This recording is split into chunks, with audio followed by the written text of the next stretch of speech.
Some evenings feel like they've been waiting for you all your life. My name is Juliette, and I used to know how to speak to the world. Now I only talk to my coffee. For years, I've come to the same café, small, warm, on a corner where the city sighs with traffic and rain. Every morning, Emma greets me with the same quiet smile and a simple, "Bonjour, madame." She always remembers. One sugar, no spoon. I never stay long. I pretend to write, to think, to remember the woman I was when people still applauded. But that evening was different. Paris had just slipped into twilight, the windows fogged with breath and drizzle. Most customers had already left. The air smelled of roasted beans and wet pavement. I was still there, lost between sentences, when the lights flickered and went out. For a moment, silence. Only the rain tapping against the glass. Then her voice. "Seems we've lost the city," she said softly, somewhere near the counter. She found a candle, lit it, and the cafe became a different world. Smaller, golden, almost secret.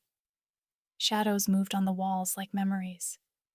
Emma walked toward my table, the flame trembling between us. "Do you mind if I sit?" she asked. I shook my head. "Please." Her face in candlelight was unfamiliar, softer, almost shy. Without her apron and the noise of the day, she looked younger, or maybe just freer. "I've seen you write for years," she said.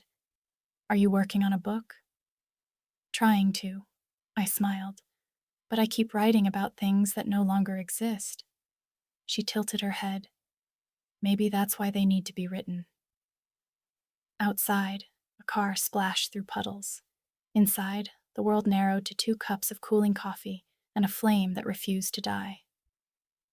"I never asked," she said quietly, "what it's like to be someone everyone once watched." "It's lonelier than you think," I answered. "Everyone watches, but no one sees." She looked at me for a long time, not as a fan, not as a stranger, but as if she understood. And for the first time in years, I felt seen. When the lights finally came back, the candle still burned. Neither of us moved to blow it out. The rain hadn't stopped. By morning, the city felt washed and new, but my thoughts stayed tangled in candlelight. I told myself not to return that night, and of course, I did. The cafe was quieter than usual. Outside, people hurried with umbrellas, their reflections breaking in puddles. Inside, the same warmth, the same smell of roasted beans, the same woman behind the counter.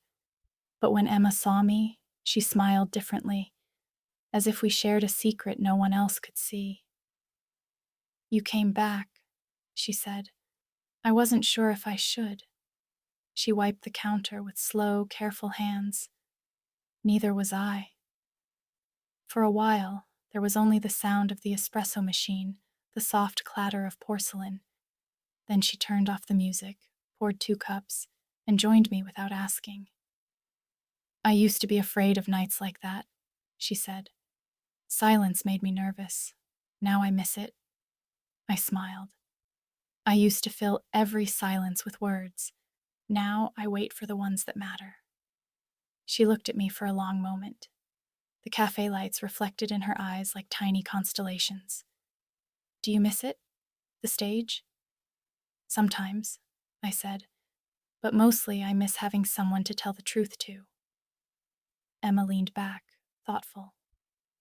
"Then maybe this is your stage tonight." It sounded simple, but something in her tone unfastened me. I spoke of the applause, the loneliness, the fear of fading. She listened, really listened, not like an audience, but like someone holding a fragile thing in her hands. When I stopped, she reached across the table and touched my wrist. Just a gesture, nothing more. But it felt like warmth had learned to speak. Outside, thunder rolled again, gentle this time, distant. The candle on the counter flickered from the draft of the door, even though it wasn't lit. "I'll close early," she whispered. stay a little? And so I did. We sat there, watching the rain draw silver lines across the window, the city blurring into watercolor. No promises, no future plans, just two women suspended in the golden pause between what was and what could be. That night, I didn't feel like an echo anymore. I felt real,